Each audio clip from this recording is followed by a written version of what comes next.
Hello, and welcome to this brand new video in the YouTube channel of, well, me, Advocate Swapnil Bisht. That's right, I'm inviting you into the exciting, occasionally confusing, and always fascinating world of Indian law.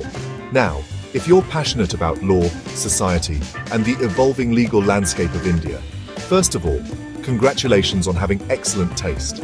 Second of all, you're in the right place, because over the next few minutes, we're going to be diving headfirst into some of the most crucial constitutional issues facing India today. From freedom of speech to LGBTQ+ rights, we'll unpack these complex legal battles with, dare I say, a sprinkle of wit and a dash of insight.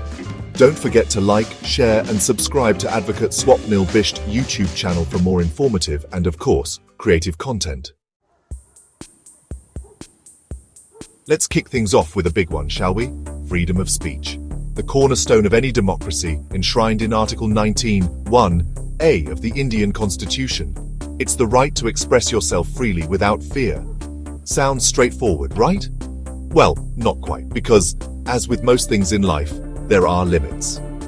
Article 19, two steps in to say, hold on, freedom of speech isn't a free-for-all. It can be restricted in the interest of things like national security, public order, and, here's the kicker, decency or morality. And that, my friends, is where things get really interesting. Because what constitutes decency or morality? It's a subjective minefield, isn't it? And in the wild west of the internet, where hate speech can spread like wildfire, finding the balance between free expression and protecting individuals from harmful content is like trying to juggle cobras while riding a unicycle on a tightrope. Courts have grappled with this in cases like Pravasi Balai Sangathan v. Union of India, where the regulation of hate speech on television was debated. And then there's Shreya Singhal v. Union of India, which struck down Section 66A of the IT Act that punished offensive online content. It's a constant tug of war, and it raises questions about how we navigate this digital age responsibly. Okay. Next up, let's talk about privacy. Not the I'm secretly recording you for my vlog kind of privacy, but the fundamental right to privacy. You know, the one that says the government can't just poke around in your business without good reason. Now, this right wasn't explicitly mentioned in the Indian Constitution initially. It took a landmark judgment in 2017, the Puttaswamy case, to declare privacy a fundamental right. And what a moment that was! It was like India finally got its own version of the GDPR, without all the confusing cookie pop-ups.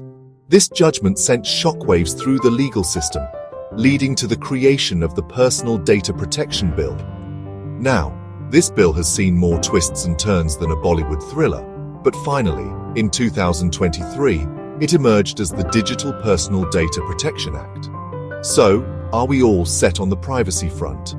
Well, not quite. We still need to be vigilant about how our data is being collected, stored, and potentially misused. Because, let's face it, in the age of facial recognition and data mining, true privacy can sometimes feel about as attainable as a pet unicorn. Chapter 3: LGBTQ+ rights. Love is love, and the law is slowly catching up. Now let's move on to a topic close to my heart: LGBTQ+ rights. For far too long, the LGBTQ+ community in India faced discrimination and prejudice, their rights denied and their voices silenced. But in 2018, a ray of hope pierced through the darkness.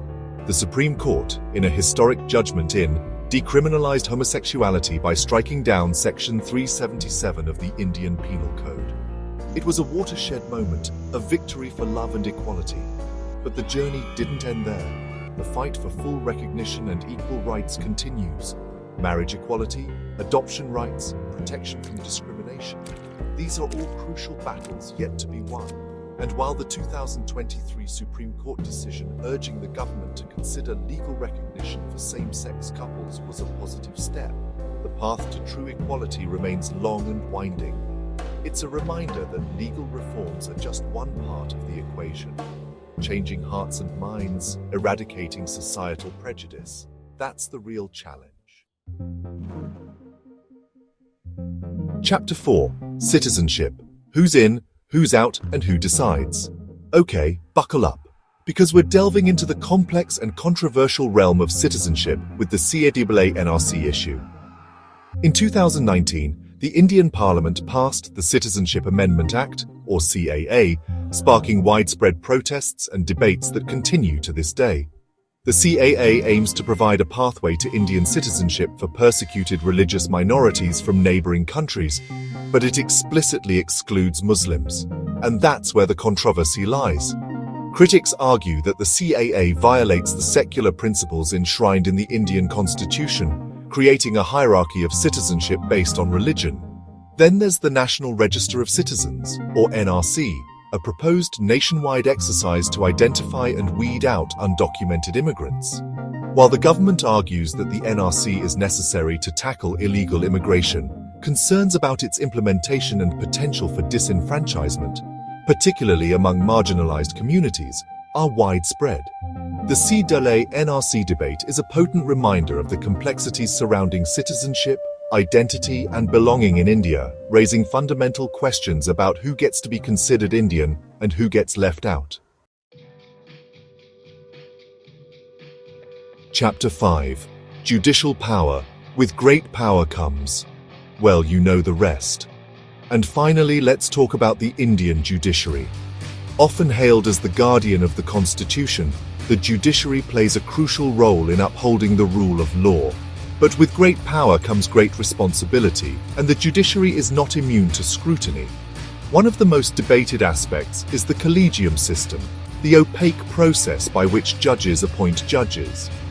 Critics argue that this system lacks transparency and accountability, potentially leading to nepotism and favoritism. Remember that whole NJK thing? The National Judicial Appointments Commission. It was an attempt to reform the appointment process, but it ultimately fell through. The debate over judicial accountability and the need for greater transparency in judicial appointments is far from over. Because let's be honest, public trust in the judiciary is paramount in a democracy, and that requires a system that's not just fair, but also seen to be fair. Outro: stay informed, stay engaged, stay curious. So there you have it. A glimpse into the complex and ever-evolving legal landscape of India. From freedom of speech to LGBTQ plus rights, citizenship to the power of the judiciary, these issues are not just legal matters. They're about our fundamental rights, our values, and the kind of society we want to create. India stands at a crucial crossroads where constitutional values and human rights face constant testing, from privacy and speech to identity and judicial power. It's essential for citizens to stay informed, engaged, and vigilant as these foundational issues evolve in the modern era. Thank you for watching. If you found this video insightful, do like, share, and subscribe to Advocate Swapnil Bisht YouTube channel for more powerful legal content, creative insights, and knowledge that matters. Explore the realms of creativity and knowledge with me, Advocate Swapnil Bisht.